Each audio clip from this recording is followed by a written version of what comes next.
बहू की बंदिशें। आसी आज बहुत गुस्से में थी और होती भी क्यों ना। उसे लगता था मोहल्ले की सभी बहुओं में सबसे ज्यादा दुखी वही है। शाम को जब अभिषेक आसी के पति घर आए तो आसी का सारा गुस्सा उन पर निकला। आसी ने कहा, सारे घर का काम मुझे ही करना पड़ता है। अब सामने वाले पड़ोसी शर्मा अंकल की बहू को देखो, वह तो कभी नहीं निकलती बाहर। उसे तो कभी भी बाहर जाते हुए भी नहीं देखा है। और एक मैं जो दिन भर घर के कामों से स्कूटी लेकर बाजारों में घूमती रहती हूँ और आकर फिर घर का काम करो, खाना बनाओ और तो और बच्चों की सारी जिम्मेदारी भी मेरे ऊपर है। आपसे तो इतना भी नहीं होता कि बच्चों की स्कूल की डायरी भी चेक कर ले, वह भी मुझे ही करनी है। आसी गुस्से में सारी बातें अभिषेक को बोले जा रही थी और अभिषेक चुपचाप खड़े हुए चेहरे पर थोड़ी सी मुस्कान लिए उसे हाव भाव दे रहे थे। अभिषेक के मजाक के हाव भाव देखकर आशी और ज्यादा नाराज हो गई और चिल्लाते हुए बोली, सही है आपका, यहाँ मैं जल रही हूँ और आप मेरे मजे लेकर हंस रहे हो। तब अभिषेक ने हंसते हुए कहा, यार आसी, अब तुम्हारी इन बेकार की बातों पर हंसी नहीं तो क्या सीरियस हूँ। तुम अपनी तुलना शर्मा अंकल की बहू से कर रही हो। तुम्हें पता है शर्मा अंकल और आंटी दोनों अपनी बहू को घर से बाहर खड़ा तो नहीं होने देते। वह बाहर कैसे निकलेगी। तुम तो शुक्र करो तुम्हारे ऊपर ऐसी कोई बंदिश नहीं है। तुम चाहे जहाँ जाओ और तुम्हारा मन करे वह पहनो, फिर भी तुम संतुष्ट नहीं हो। तब आसी ने कहा, यह कोई आजादी है मेरी, सारे दिन लगे रहो बाजारों में। मैं भी चाहती हूँ कि कभी कभी मुझे किसी चीज के लिए बाजार जाने का मन ना करे तो वह चीज तुम मुझे लाकर घर पर दे दो।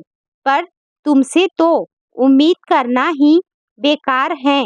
तभी तो मेरा एक पैर घर में होता है और एक पैर बाजार में। तब अभिषेक ने कैसे जैसे आसी को मनाया और फिर रात का खाना खाकर सब सो गए। अगले दिन आसी किसी काम से बाजार के लिए निकली ही थी, तभी उसे आवाज आई, दीदी इधर देखो। आसी आवाज सुनकर भी अपना वहम समझकर आगे बढ़ने लगी। फिर दोबारा उसे वही आवाज आई। तब उसने देखा शर्मा अंकल की बहू अपने कमरे की खिड़की से उसे आवाज दे रही थी। जब आसी ने उसकी तरफ देखा तो उसने इशारा करते हुए अपने पास बुलाया और कहा, भाभी क्या आप मुझे लाल रंग की नेल पॉलिश ला दोगे। मैंने अपने पति से कहा था पर उनके पास समय की कमी होने की वजह से उन्होंने मुझे टाल दिया था। कहा कभी और बाद में ला दूंगा। तब आशी ने कहा, अरे तो ऐसा करो, तुम चलो ना मेरे साथ। तुम बाजार भी घूम आओगी और तुम्हें जो भी सामान चाहिए वह ले लेना और साथ में अपना दोनों गोलगप्पे भी खाएंगे। इतना सुनते ही शर्मा अंकल की बहू की आंखों में आंसू आ गए और बोली, दीदी मेरी किस्मत आपकी जैसी नहीं है। मैं अपनी पसंद से कुछ भी नहीं खरीद सकती हूँ। जो भी कुछ घर वाले अपनी पसंद से ला कर देते हैं वही पहन लेती हूँ। मैं बहू हूँ ना, तो यह लोग मुझे कहते हैं बहू तुम चार दीवारी में ही रहो, तभी हमारे घर की शोभा है। आज के जमाने में भी मेरी सास मुझे घर से बाहर जाने नहीं देती हैं और ना ही पड़ोस में किसी से बात करने देती हैं। तभी पीछे से आवाज आई, बहू, और वह अपनी अधूरी बातों को बिना पूरा करे ही अंदर चली गई। और उसके अंदर जाने के बाद आशी यह सोचने पर मजबूर हो गई कि किस्मत किसकी खराब निकली, मेरी कि मुझे अपने घर और बाहर दोनों का काम संभालना पड़ता है, या शर्मा अंकल की बहू की, जो अपने घर के बाहर भी खड़ी भी नहीं हो सकती है। आशी सोचने लगी कि मैं तो हमेशा यही सोचती थी कि शर्मा अंकल की बहू के तो ऐसे हैं जो उसे घर पर बैठे बिठाए हर सामान मिल जाता है।